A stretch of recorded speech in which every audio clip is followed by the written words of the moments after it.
24 mai 2018, bienvenue en résumé.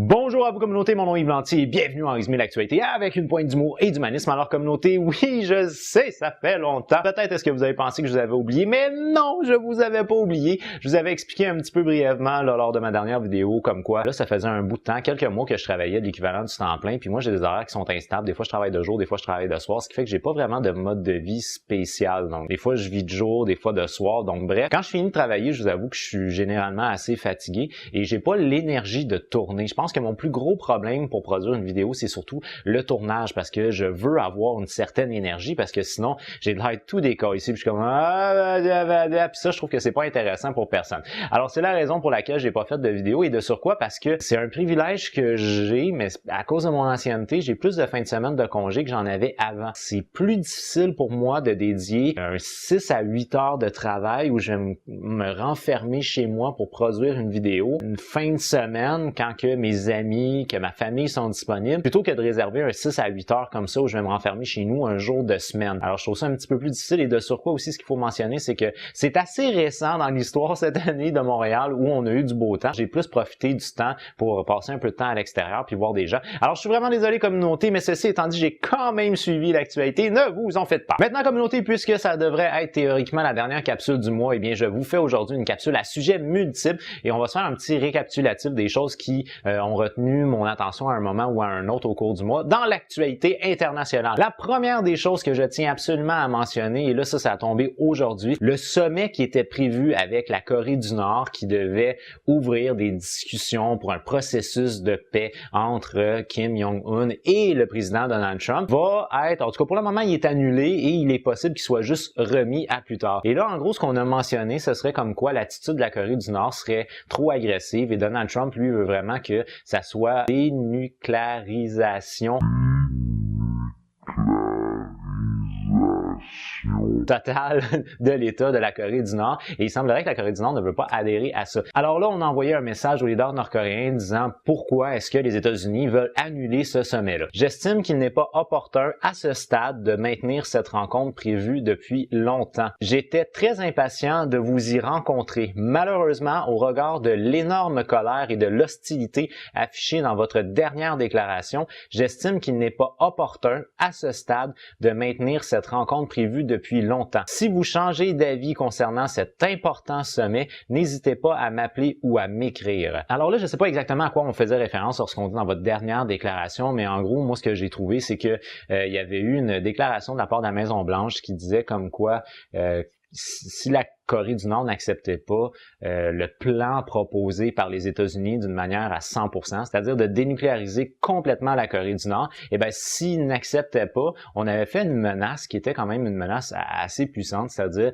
de faire de la Corée du Nord la même chose qu'on avait fait avec la Libye. Et on avait mentionné aussi du côté américain, bon, la Corée du Nord parle souvent de sa puissance nucléaire, mais nous, la nôtre, elle est tellement importante qu'on espère ne jamais avoir besoin de s'en servir. Alors c'était des menaces quand même qui étaient assez directes à l'égard de la Corée du Nord. Et là, des suites de quoi la Corée du Nord avait décidé d'annuler sa rencontre avec le leader de la Corée du Sud. Bref, c'est une empilade au niveau de la diplomatie et c'est dommage parce que on s'en allait vers quelque chose qui semblait être un bon chemin pour éventuellement peut-être mettre fin à ce conflit-là qui en finit plus. Mais encore une fois, on se retrouve face à des menaces qui sont inutiles. Bout de vierge, si vraiment vous voulez dire ce genre de choses-là, vous auriez pu attendre tout simplement au sommet. Et là, à ce moment-là, au sommet, vous vous crachez d'en face, mais au moins vous vous êtes rencontrés une fois et vous avez eu la chance d'élaborer vos différents points au lieu de faire du bashing comme ça à distance puis de faire des menaces comme ça avant le sommet. Je trouve ça un peu pathétique, mais il en reste pas moins que je trouve ça dommage parce que pour le moment, là, le sommet qui était prévu pour le dialogue entre les États-Unis et la Corée du Nord a été officiellement pour le moment annulé et éventuellement, on va voir si ça va être remis, mais pour le moment, c'est annulé et ça, je trouve ça excessivement dommage. Également, cette semaine, j'ai appris que l'autorité palestinienne avait décidé de déposer un document qui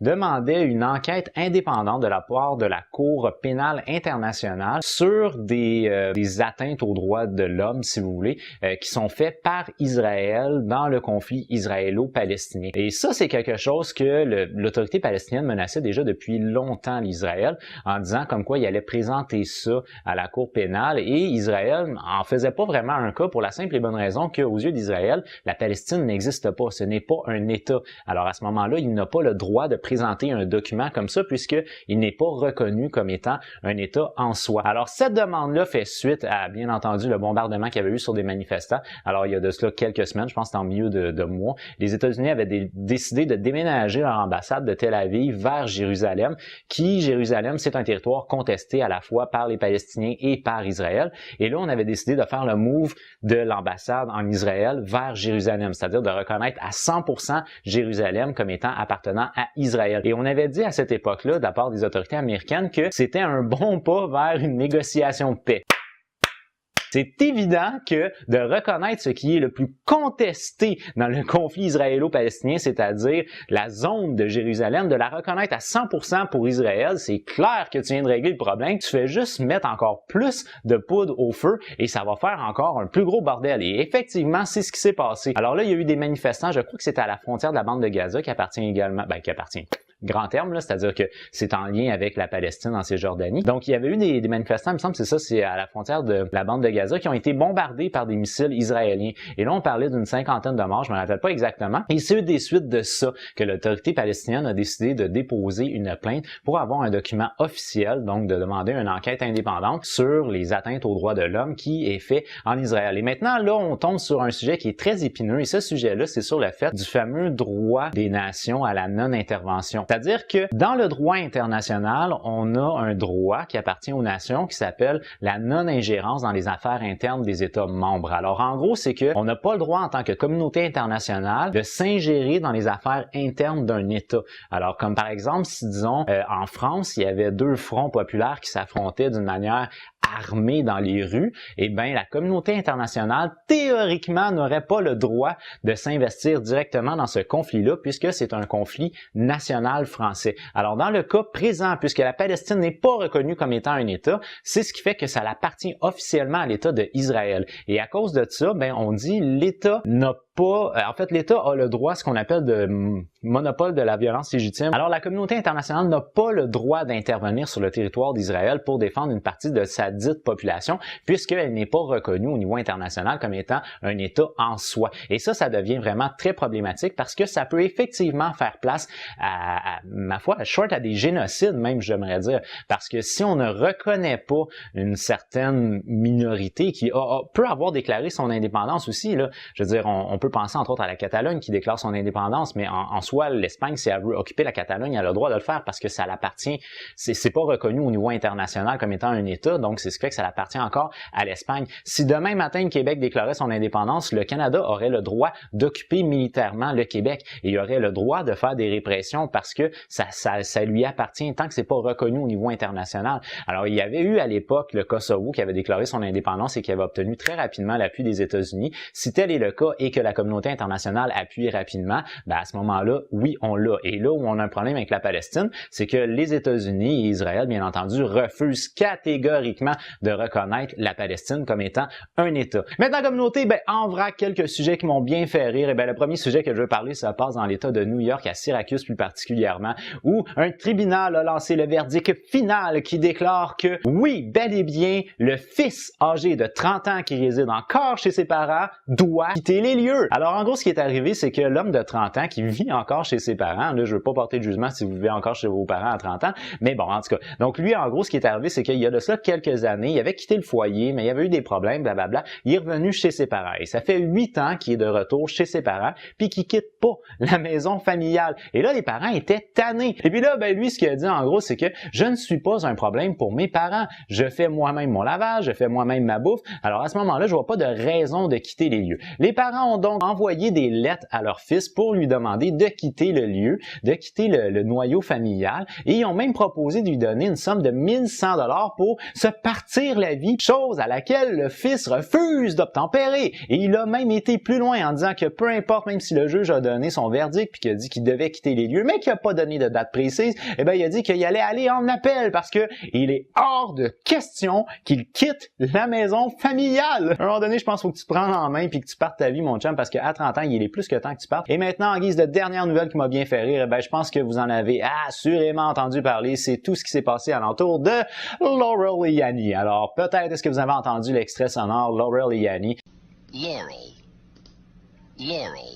Donc, en gros, c'était une machine, originalement, c'était une machine qui expliquait, ou du moins qui donnait un exemple comment prononcer le mot Laurel. Mais on a joué un peu avec les ondes sonores et on a augmenté un petit peu les ondes sonores dans le but qu'il y ait comme une espèce de confusion liée à. Alors, on entend dans la séquence sonore quelque chose. Et la population sur Twitter a été excessivement divisée par ça. Alors, il y a à peu près, on était aux alentours de genre 50 quelques pourcents, 40 quelques pourcents, là. Donc, il y avait à peu près 40, je pense que c'était 46% de la population qui entendait Yanny, puis je pense que c'était 54 qui entendait Laurel. Alors, en gros, c'est que ça a divisé le monde de Twitter, à savoir qu'est-ce qu'on entend exactement dans cette séquence-là. Et ce qui est très particulier, c'est qu'on a beau être dans la même pièce, dans la même situation, écouter sur les mêmes speakers, on peut entendre des choses complètement différentes. D'un point de vue scientifique, ça s'expliquerait par le fait que l'oreille humaine, plus qu'elle vieillit, moins qu'elle entend les fréquences qui sont hautes, et que pour entendre Yanny, il faut qu'on capte les fréquences qui sont un petit peu plus hautes. Moi, pour vous dire, c'est exactement le même foutu principe qu'avec la robe qui était bleue et noire au final, mais moi, je l'ai jamais vu bleu et noir, j'ai toujours vu blanche et gold. Alors, dans cet extrait sonore-là, moi, j'ai toujours entendu Laurel, j'ai jamais entendu Yanny. Par contre, j'ai fait l'exercice et effectivement, il y a des gens autour de moi qui entendaient clairement Yanny. Et puis là, rien de moins que la Maison-Blanche a décidé de s'exprimer sur le sujet. On a pu voir un clip vidéo dans lequel on voyait plusieurs personnes qui rapportaient qu'est-ce qu'ils entendaient, donc s'ils entendaient Laurel ou Yanny. Et dans le lot, il y avait entre autres la fille Ivanka, la fille de Donald Trump qui s'exprime, également le responsable des communications de la Maison-Blanche, et nul autre que Donald Trump. Et les choses que j'ai trouvées très drôles là-dedans, c'est d'abord que la Maison-Blanche rentre dans cette espèce de vibe-là très sociale. Puis tu sais, Donald Trump, c'est le maître de Twitter, là, on s'entend, là, fait que c'est sur son réseau social à lui que ça a explosé à ce point-là. Fait que je trouve ça quand même assez drôle qu'il a décidé d'embarquer là-dedans. Puis je trouve qu'ils ont joué un petit peu avec l'ironie dans certains cas. Entre autres, à un moment donné, il y a une fille, je sais pas c'est qui exactement, mais elle travaille dans le bureau de la Maison-Blanche, puis on lui dit tout simplement, il a été rapporté que vous, ce que vous entendiez, c'était Laurel. Chose à laquelle la femme a répond, je sais pas où ce que vous trouvez vos sources, c'est n'importe quoi, c'est une fake news, tout ce que j'entends, c'est Yanny. Sarah, it's been reported that you hear Laurel. How do you respond? Clearly you're getting your information from CNN because that's fake news. All I hear is Yanny. Fait que, ça, j'ai trouvé ça très drôle parce que l'administration de Donald Trump, c'est les maîtres dans le fait de déclarer les fake news. Et ce que j'ai trouvé aussi vraiment très drôle, c'est la déclaration de Donald Trump qui, lui, se contente tout simplement de dire qu'il entend quelque chose qui n'existe pas du tout.